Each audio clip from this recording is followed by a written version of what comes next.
नमस्कार शुभ सकाळ दर्शक बंधु प्रकाश टीवी 24 आपण को स्वागत करुच्ची आज किसी गुरुत्वपूर्ण खबर को दर्शक बंधु प्रत्येक दिन आपण मन पाखक शुभ सकाळ हेले खबर नहीं कि आसी थाए प्रत्येक दिन कृषि भित्तिक खबर पाणीपाग भित्तिक खबर सरकार अनेक योजना भित्तिक खबर एवं क्रीड़ा स्वास्थ्य राजनीतिक विभाग समस्त खबर नहीं कि आसी थाए दर्शक बंधु ये खबर जानापी हेले प्रत्येक दिन ताले आम चैनल गोटे छोटिया सब्सक्राइब करंतु ऊपर ऑल बेल आइकन ऑन कले एई भाव में सर्वप्रथमे खबर नोटिफिकेशन आपण पाखे पहुंचो दर्शक बंधु आसन जा सर्वप्रथमे खबर विषय जाणी काल बैशाखी प्रभाव में आज अनेक स्थान में घड़घड़ी सह वर्षा जारी आज भी घड़घड़ी वर्षा काल बैशाखी प्रभाव में आज भी राज्य में अनेक स्थान में घड़घड़ी सह वर्षा हो पारे आगामी 24 घंटे गोटे दुईटी स्थान में घड़घड़ी बिजुली सह हल्का वर्षा हो पारे एही समय 30 रु 40 किमी बेगर पवन हो पारे तेबे राजधानी भुवनेश्वर अपराह्न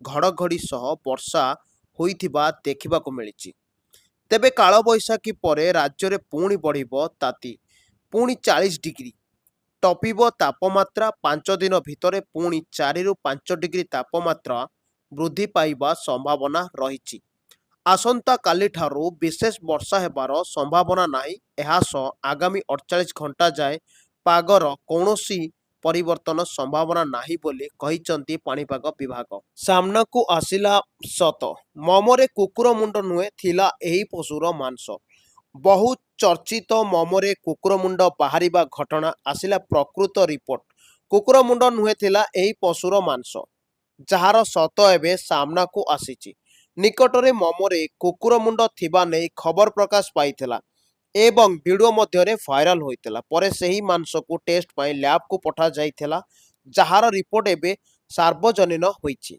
एवं ममरे कुकुर मुंड नुहे बरं एही पशुर मांस थिला बोली स्पष्ट करिसंती पशुपालन विभाग आउ सेही मांसर ओजन थिला पाखापाखि अध किलो ममरे कुकुर मुंड तेबे निकटरे पंजाब मोहाली एक वीडियो निकटरे भाइराल होइथिला जेउथिरे कुहा जाउथिला कि एक ममरे फैक्ट्री फ्रिज रु कुकुर मुंड बाहरी थिला जेउथिरे मोमो एवं स्प्रिंग रोल तैयारी होउथिला ए वीडियो भाइराल हेबा परे अनेक चर्चा हैला एवं परे से मांस खंड को परीक्षा पई पशु चिकित्सा विशेषज्ञ पाख को पठा जाइथिला जार रिपोर्ट एबे प्रकाश पाइछि एवं सेतुरु स्पष्ट होइछि कि एहा कुकुर मुंड नथिला बरं एक पशुर मांस थिला दर्शक बंधु आसन जीवा परवर्ती खबर पर नजर रेकर्ड भांगिला सुना दर आज पुणी सुना दर रे परिवर्तन देखा मिली 90,000 छुईची सुना दर राजधानी भुवनेश्वर 24 कैरेट सुना मूल्य 10 ग्राम पिछा 90,000 टंका रही बेले 22 कैरेट सुनार मूल्य 82,500 टंका को पहुंची अन्यपक्षे रूपा किलो 11,000 टंका बढ़ी 1,13,000 टंका होइछि गतकाली यह 11,190 टंका थिला एथि मध्यरु 110 टंका वृद्धि होइछि बोली कहा जाइछि आसंत परवर्ती खबर उपरे नजर पकाए राज्य रे 3 वर्ष रे 84 नकली मेडिसिन चिन्हट स्वास्थ्य मंत्री मुकेश महालिंग राज्य रे सबु मिलुछि नकली पूजा घिओ ठारू आरंभ करी गाड़ी इंजिन ऑयल सबु नकली एबे लोकमानंकर जीवन रक्षा पाई नकली औषध मध्य मिलुथिबा जणा पड़िछि सोमवार विधानसभा रे एही सूचना देइछंती स्वास्थ्य मंत्री मुकेश महालिंग मंत्री को सूचना अनुसार गत 3 वर्ष रे 13,052 नमूना परीक्षण करा जाइथिला सेतिमध्यरु 84 मेडिसिन नकली थिबा चिन्हट होइछि एही नकली मेडिसिन नेई 107 मामला 15 जन को गिरफ्त करा जाइथिला बेले 3 वर्ष मध्यरे 3,462 चढ़ाऊ करा जाइछि गत किछि वर्ष मध्यरे ओडिशा रे नकली किंबा नकली औषधर एक बड़ वृद्धि घटिछि जहाँ अनेक रोगी जीवन को विपद रे पकाइछि रिपोर्ट अनुसार उत्तर प्रदेश मध्य प्रदेश कोलकाता एवं हैदराबाद भली अन्य स्थान नकली औषध जोगाण करा जाइथिला मंत्री कहिसंती जे ओडिशा राज्य मेडिकल कॉर्पोरेशन द्वारा किणा जाइथिबा 103 औषध निम्नमानर बोली जणा पड़िछि एवं गत 3 वर्ष मध्यरे 4टी जोगाणकारी को कला तालिकाभुक्त करा जाइछि आसंतु परवर्ती खबर उपरे नजर पकाय कृषकक पई बड़ खुशी खबर एही दिन मिलिबो पीएम किसान टंका कृषक पई बड़ खबर केंद्र सरकार द्वारा कृषकों को आर्थिक सहायता पई लागू प्रधानमंत्री किसान सम्मान योजना पीएम किसान ଯୋଜନାର 20ତମ କିସ୍ତି ଜଲ୍ଦି ହିଁ କୃଷକଙ୍କ ଆକାଉଣ୍ଟକୁ ଯିବ। ଏହି ଯୋଜନା ଅନ୍ତର୍ଗତ ବର୍ଷକୁ କୃଷକଙ୍କ ବ୍ୟାଙ୍କ ଖାତାକୁ 6,000 ଟଙ୍କାର ଆର୍ଥିକ ସହାୟତା ଦିଆଯାଏ। ବର୍ତ୍ତମାନ ସୁଦ୍ଧା କୃଷକଙ୍କୁ 19ତମ କିସ୍ତି ପ୍ରଦାନ କରାଯାଇଥିବା ବେଳେ ଆଗାମୀ ଦିନରେ 20ତମ କିସ୍ତି ମିଳିବାକୁ ଯାଉଛି। ଆସନ୍ତୁ ପରବର୍ତ୍ତୀ ଖବର ଉପରେ ନଜର ପକାଏ। ବାଲି ଖାଦାନ ପରିଚାଳନା ନେଇ ଆସିଲା ଷ୍ଟାଣ୍ଡାର୍ଡ ଅପରେଟିଂ ପ୍ରୋସିଡର ବା ଏସ୍ଓପି। ଲଘୁ ଖଣିଜ ନିର୍ଦ୍ଦେଶାଳୟ ପକ୍ଷରୁ ଜାରି ହୋଇଛି ଏସ୍ଓପି। ବାଲି ପରିଚାଳନା ପାଇଁ ପ୍ରତି ଜିଲ୍ଲାରେ ଗଠନ ହେବ କମିଟି। ଜିଲ୍ଲାପାଳଙ୍କ ଅଧ୍ୟକ୍ଷତାରେ ଏହି କମିଟି ଗଠନ ହେବ। କେଉଁ ଖାଦାନରୁ ବାଲି ଉତ୍ତୋଳନ ହେବ ତାହା ଚୟନ କରିବ ଏହି କମିଟି। ଏଥିରେ ସଦସ୍ୟ ଭାବେ ଉପଜିଲ୍ଲାପାଳ, ଏସ୍ପି, ଜିଲ୍ଲା ବନଖଣ୍ଡ ଅଧିକାରୀ ବା DOFO, ଜିଲ୍ଲା ଉନ୍ନୟନ ଅଧିକାରୀ, ରାଜସ୍ୱ ବିଭାଗ, ADM, ଜିଲ୍ଲା ଖଣି ଅଧିକାରୀ ରହିବେ। 2 ଜଣ BDO ଏବଂ 2 ଜଣ ତହସିଲଦାର ସଦସ୍ୟ ରହିବେ, ଯେଉଁମାନଙ୍କୁ ଜିଲ୍ଲାପାଳ ମନୋନୀତ କରିବେ। ଏହି କମିଟିର ଆବାହକ ରହିବେ ଅତିରିକ୍ତ ପ୍ରକଳ୍ପ ନିର୍ଦ୍ଦେଶକ। ପରବର୍ତ୍ତୀ ଖବର ଉପରେ ନଜର ପକାଇବା। ଚିଟଫଣ୍ଡ ଜମାକାରୀଙ୍କ ପାଇଁ ବଡ଼ ଖୁସି ଖବର। ଖୁବ୍ ଶୀଘ୍ର କ୍ଷତିଗ୍ରସ୍ତ ଫେରି ପାଇବେ ଟଙ୍କା। ଚିଟଫଣ୍ଡ ଟଙ୍କା ନେଇ ଗୃହରେ ଉତ୍ତର ରଖିଲେ ମୁଖ୍ୟମନ୍ତ୍ରୀ ମୋହନ ଚରଣ ମାଝୀ। ଚିଟଫଣ୍ଡ ଟଙ୍କା ଫେରସ୍ତ ନେଇ ନୂଆ ନିର୍ଦ୍ଦେଶାବଳୀ ପ୍ରସ୍ତୁତ ଚାଲିଛି। ଏନେଇ ବିଧାନସଭାରେ ଉତ୍ତର ରଖିଲେ ମୁଖ୍ୟମନ୍ତ୍ରୀ ମୋହନ ଚରଣ ମାଝୀ। ତାଙ୍କ କହିବା ଅନୁସାରେ ନୂଆ ସରକାର ଟଙ୍କା ଫେରସ୍ତ ପ୍ରକ୍ରିୟାକୁ ସରଳୀକରଣ କରିବେ। ପ୍ରକ୍ରିୟାକୁ ସରଳୀକରଣ ପାଇଁ ନୂଆ ନିର୍ଦ୍ଦେଶାବଳୀ ପ୍ରସ୍ତୁତ କରୁଛୁ। ଏଯାବତ୍ 96,474 କ୍ଷତିଗ୍ରସ୍ତଙ୍କୁ 45,96,00,000 ଫେରସ୍ତ ହୋଇଛି। ଅବଶିଷ୍ଟ ଜମାକାରୀଙ୍କୁ ଫେରସ୍ତ ପାଇଁ ତ୍ୱରିତ ପଦକ୍ଷେପ ନିଆଯାଉଛି ବୋଲି ମୁଖ୍ୟମନ୍ତ୍ରୀ କହିଛନ୍ତି। ସୂଚନାଯୋଗ୍ୟ ଯେ କ୍ଷମତାକୁ ଆସିଲେ ସମସ୍ତ ଚିଟଫଣ୍ଡ କ୍ଷତିଗ୍ରସ୍ତ ଜମାକାରୀଙ୍କ ଅର୍ଥ ରେସ୍ତ କରାଯିବ ବୋଲି ନିର୍ବାଚନୀ ଇସ୍ତାହାରରେ ବିଜେପି କହିଥିଲା। ଆଜି ଏନେଇ ଗୃହରେ ଉତ୍ତର ରଖିଛନ୍ତି ମୁଖ୍ୟମନ୍ତ୍ରୀ। ଏହା ଏକ ପ୍ରକାର କ୍ଷତିଗ୍ରସ୍ତଙ୍କ ପାଇଁ ଆଶ୍ୱସ୍ତିକର ଖବର ଅଟେ। 7ଟି ଅନ୍ତରୀଣ ରିପୋର୍ଟରେ 4,72,651 ଜଣଙ୍କୁ ସୁପାରିଶ କରିଥିଲେ କମିଶନ। ଆସନ୍ତୁ ପରବର୍ତ୍ତୀ ଖବର ଉପରେ ନଜର ପକାଇବା। ବରମୁଣ୍ଡାରୁ ଚଣ୍ଡିଖୋଲ 67 କିଲୋମିଟର ରାସ୍ତା ପାଇଁ ବେଅଟକଳ କେତେ ହୋଇଥିଲା ତାହା ସମ୍ଭବତଃ ଅନେକ ଭୁଲିଯିବେଣି। ମାତ୍ର ଏହି ରାସ୍ତାରୁ ଟୋଲ୍ ଆଦାୟ ସେହି ଦିନଠାରୁ ଚାଲିଛି। ଏହି ରାସ୍ତା ନିର୍ମାଣ ଖର୍ଚ୍ଚର କେଇ ଶହ ଗୁଣ ଆଦାୟ ସତ୍ତ୍ୱେ ଜାତୀୟ ରାଜପଥ କର୍ତ୍ତୃପକ୍ଷ ମଙ୍ଗୁଳି ନିକଟସ୍ଥ ଟୋଲଗେଟ୍ ହଟାଉ ନାହିଁ, ଯାହାକୁ ନେଇ ସାଧାରଣରେ ତୀବ୍ର ପ୍ରତିକ୍ରିୟା ସୃଷ୍ଟି ହୋଇଛି।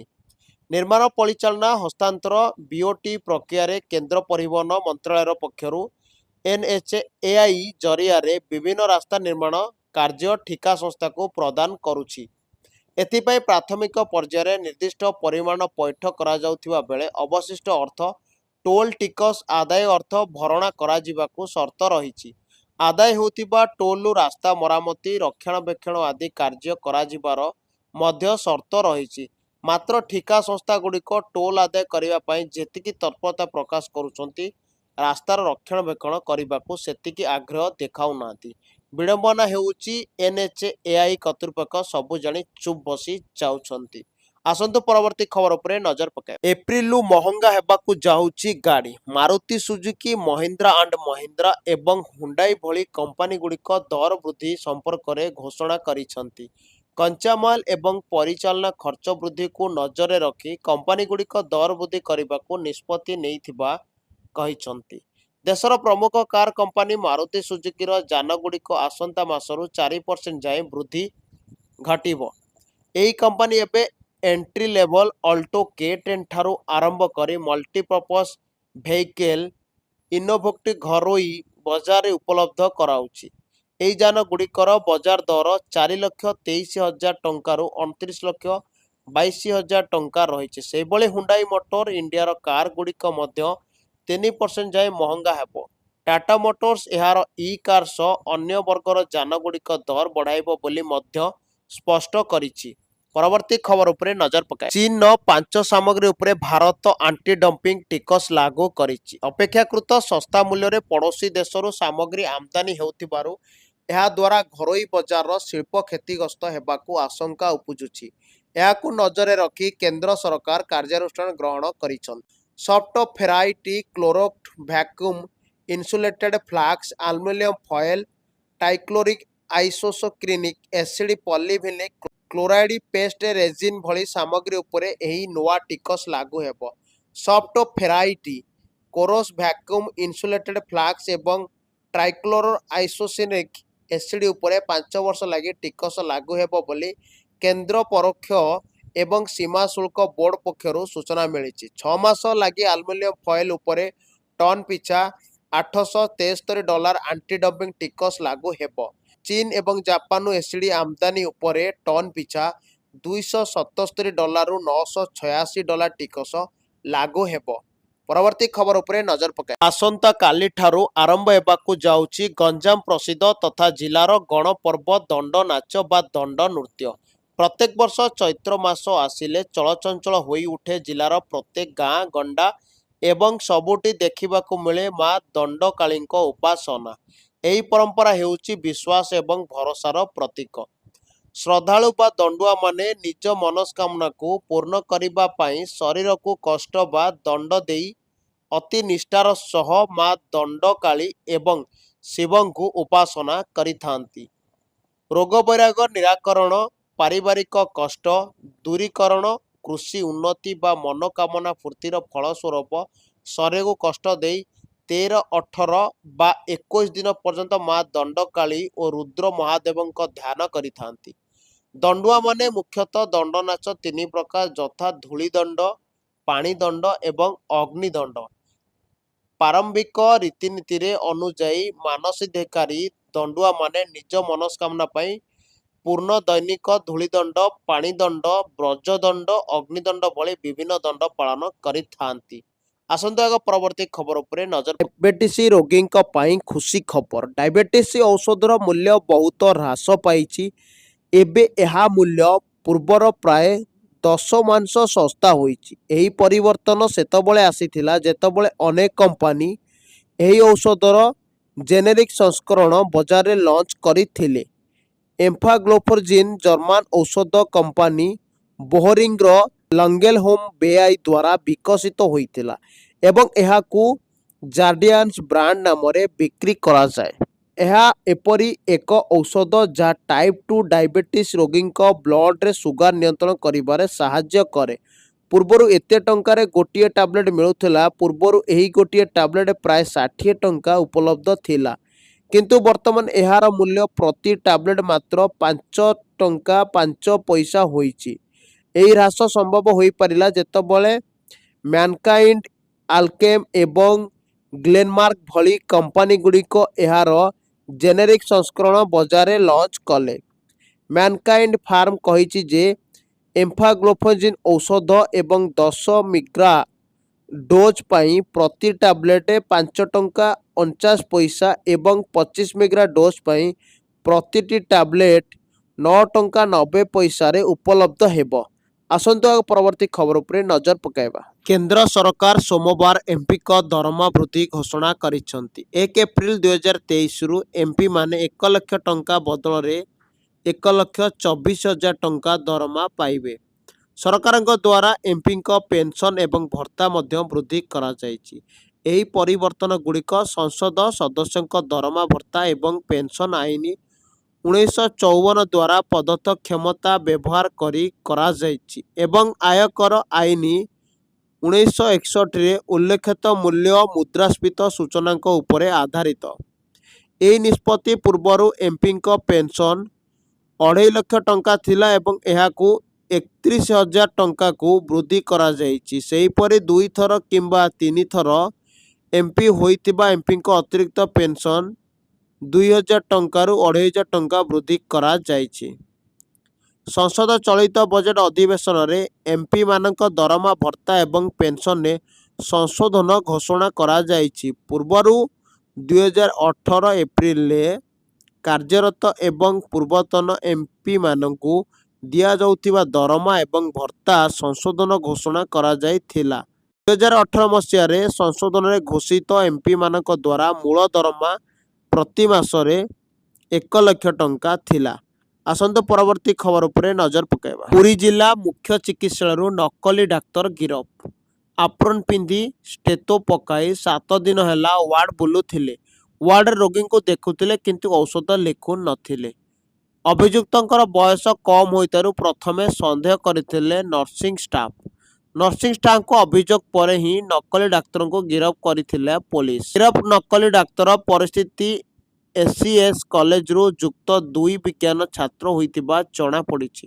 ବଲାଙ୍ଗୀର ଜିଲ୍ଲା କଣ୍ଟାବାଞ୍ଜିରୁ ସମାନ ଘଟଣା ସାମ୍ନାକୁ ଆସିଥିଲା। ରୋଗୀ ମୃତ୍ୟୁ ନେଇ ଅଭିଯୁକ୍ତ ଆଣିଥିଲେ ପରିବାର ଲୋକ। ଏହି ଘଟଣାରେ ପୋଲିସ ସମ୍ପୃକ୍ତ ନକଲି ଡାକ୍ତରଙ୍କୁ ଗିରଫ କରିଥିଲେ। ନକଲି ଡାକ୍ତରଙ୍କ ଠାରୁ ବିଭିନ୍ନ ପ୍ରକାର ଔଷଧ ଏବଂ ସାଲାଇନ୍ ଜବତ ହୋଇଥିଲା। ମୃତକ ଜଣକ ଥିଲେ ଲାଠୋର ଥାନା ଅଞ୍ଚଳର ଶ୍ରୀମତ କଟ୍ଟା ଆସ୍ଥାୟୀ କ୍ଲିନିକ ଖୋଲି ଚିକିତ୍ସା କରୁଥିଲେ ନକଲି ଡାକ୍ତର। ପରବର୍ତ୍ତୀ ଖବର ଉପରେ ନଜର ପକାଏ। ପୁରୀରେ ଖୁବ୍ ଶୀଘ୍ର ହେବ ଅନ୍ତର୍ଜାତୀୟ ବିମାନ ବନ୍ଦର। ଏ ସଂକ୍ରାନ୍ତରେ ବିଧାନସଭାରେ ଉତ୍ତର ରଖିଛନ୍ତି ପରିବହନ ମନ୍ତ୍ରୀ ବିଭୂତି ଭୂଷଣ ଜେନା। ପରିବହନ ବିଭାଗର ଖର୍ଚ୍ଚ ଦାବି ଆଲୋଚନା ବେଳେ ସୂଚନା ଦେଇଛନ୍ତି ମନ୍ତ୍ରୀ। ବିମାନ ବନ୍ଦର ପାଇଁ ବର୍ତ୍ତମାନ ସୁଦ୍ଧା 1164 ଏକର ଜମି ଚୂଡ଼ାନ୍ତ ହୋଇଛି। 10 ଆଦିବାସୀ ମହିଳାଙ୍କୁ ମିଳିତ ପାଇଲଟ ଟ୍ରେନିଂ ଫିଟନେସ୍ ଯାଞ୍ଚ ନେଉଥିବା 17ଟି ଆଇଟିଓରେ କାମ ଆରମ୍ଭ କରାଯିବ। ଅଳ୍ପ ଦିନ ମଧ୍ୟରେ ପୁରୀ ଅନ୍ତର୍ଜାତୀୟ ବିମାନ ବନ୍ଦର ସଂକ୍ରାନ୍ତ କାର୍ଯ୍ୟ ବିଭାଗ ପକ୍ଷରୁ ଆରମ୍ଭ କରାଯିବ କହିଛନ୍ତି ମନ୍ତ୍ରୀ।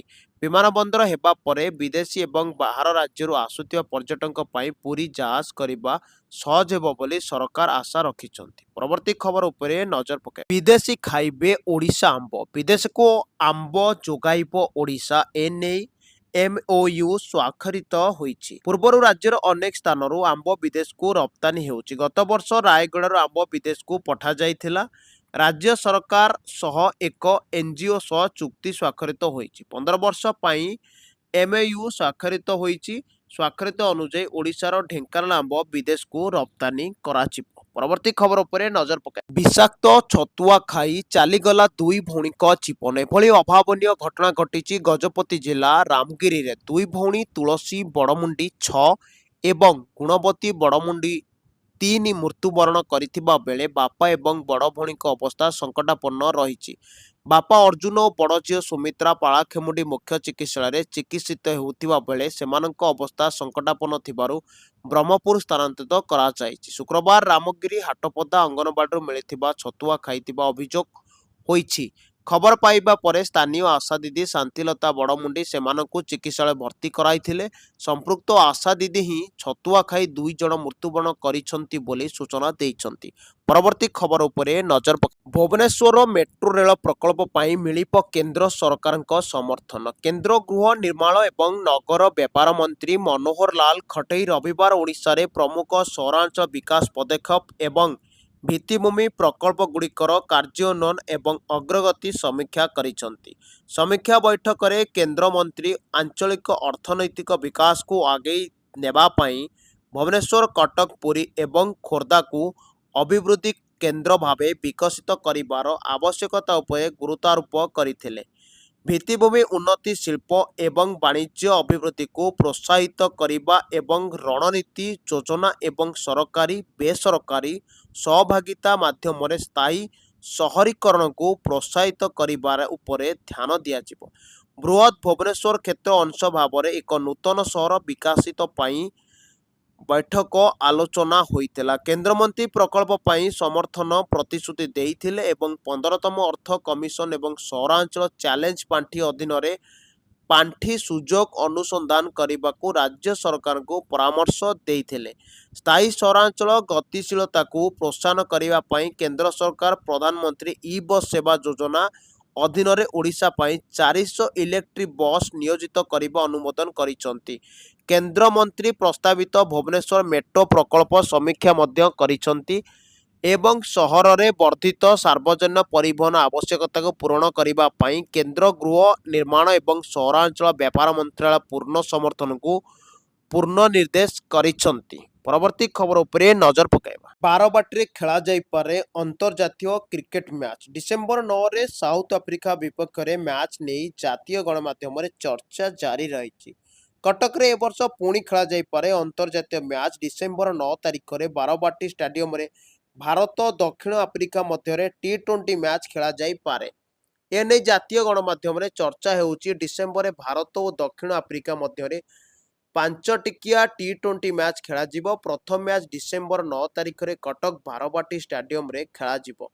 ନଭେମ୍ବର ମାସରେ ଦକ୍ଷିଣ ଆଫ୍ରିକା କ୍ରିକେଟ ଟିମ୍ ଭାରତ ଗସ୍ତରେ ଆସି 2ଟି ଟେଷ୍ଟ, 3ଟି ଦିନିକିଆ ମ୍ୟାଚ୍ ଓ 5ଟି 2020 ମ୍ୟାଚ୍ ଖେଳିବ। ଆଜି କୋଲକାତାରେ ବସିଥିବା ବିସିସିଆଇର ଉଚ୍ଚସ୍ତରୀୟ ବୈଠକରେ ଏହି ନିଷ୍ପତ୍ତି ହୋଇଛି। ତେବେ ବାରବାଟୀରେ ଅନ୍ତର୍ଜାତୀୟ କ୍ରିକେଟ ମ୍ୟାଚ୍ ନେଇ ଓସିଏ ସଭାପତି ପଙ୍କଜ ମହାନ୍ତି ପ୍ରତିକ୍ରିୟା ରଖିଛନ୍ତି। ସେ କହିଛନ୍ତି ଆମେ ବିସିସିଆଇକୁ ନିବେଦନ କରିଥିଲୁ। ଦର୍ଶକ ବନ୍ଧୁ, ଯଦି ଖବରଗୁଡ଼ିକ ଆପଣମାନଙ୍କୁ ଆଜି ଭଲ ଲାଗିଛି ତାହେଲେ ଭିଡ଼ିଓକୁ ଗୋଟେ ଲାଇକ୍, କମେଣ୍ଟ, ସେୟାର, ସବସ୍କ୍ରାଇବ୍ କରନ୍ତୁ। ଆଉ ଉପରେ ଥିବା ଅଲ୍ ନୋଟିଫିକେସନ୍ ବେଲ୍ ଆଇକନ୍ ଆଜି ହିଁ ଅନ୍ କଲେ ଏଇଭଳି ଭାବରେ ସର୍ବପ୍ରଥମେ ଆପଣମାନଙ୍କ ପାଖକୁ ନ୍ୟୁଜ୍ର ବା ଖବରର ନୋଟିଫିକେସନ୍ ଆପଣମାନଙ୍କ ପାଖକୁ ଯିବ। ତାହେଲେ ଆଜି ପାଇଁ ରହିଲୁ, ନମସ୍କାର, ଜୟ ଜଗନ୍ନାଥ।